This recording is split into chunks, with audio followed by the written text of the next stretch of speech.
Hello mga boss, good day. So ito yung ating in-order na bagong overhauling gasket ng ating Mitsubishi Space Gear na 2.4 liters mga boss, no. Ito ay galing sa Lazada at overseas to mga boss. So hindi to kanang partnerly paid, no, or hindi to sponsor. Binablog ko lang ito mga boss para meron din kayong idea kung saan kayo makakuha ng mga magagandang klaseng mga overhauling gasket kasama ng cylinder head gasket nito mga boss. So ito ay sa Chinyo Engineering Gasket Co. Ltd. So ilagay ko naman yung picture ng kanilang store sa Lazada mga boss, no.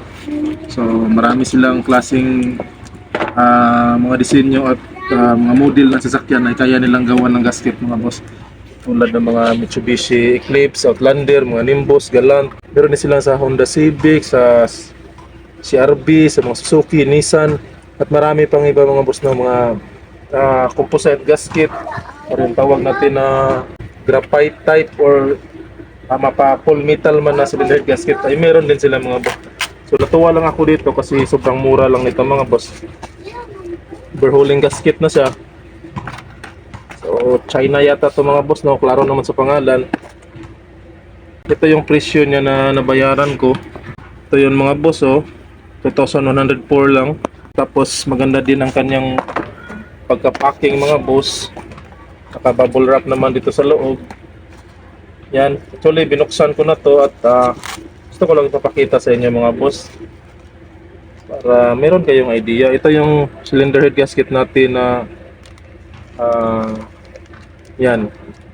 Kung pupunta pala kayo doon sa store na yon mga boss at yung hinahanap nyo na cylinder head gasket ay wala, pwede nyong i-chat yung seller dahil nagre-reply naman sila kagad mga boss at hinahanapan kanila ng tamang cylinder head gasket para sa iyong unit or sasakyan. Kailangan mo lang sabihin sa kanila ang iyong modelo ng sasakyan mo, tapos anong klase ng makina meron ka at ang year model nito. Ito mga boss, at ipapakita ko sa inyo ang luma ko na head gasket. So actually first time pa to nabuno tong cylinder head ng makina na to.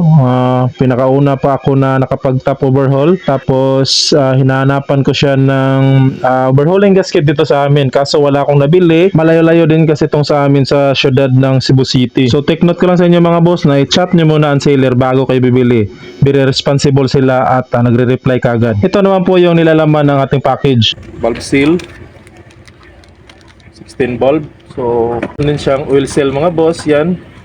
So para na sa rear ng ating crankshaft at sa front ng ating crankshaft at sa camshaft din. Yan. Sa valve cover, mga o-ring para sa spark plug. Uy.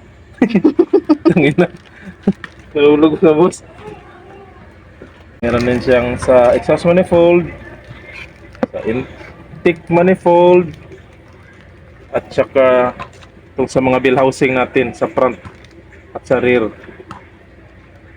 So di ba? So saan ka pa makakahanap mga boss? Dahil kung bibili ka din dito sa atin sa Pinas, medyo mahal din 'yan. So yung mga sasakyan na medyo makaluma na, katulad nito sasakyan na inayos ko, parang halos wala na yatang nabibili nito na rolling gasket dito sa amin, kaya naghanap ako sa online at doon nga nakakita nga ako ng isang set. Ang ganda. So yan lang mga boss, sana ay nakatulong at makakuha kayo ng idea. Maraming salamat. Peace.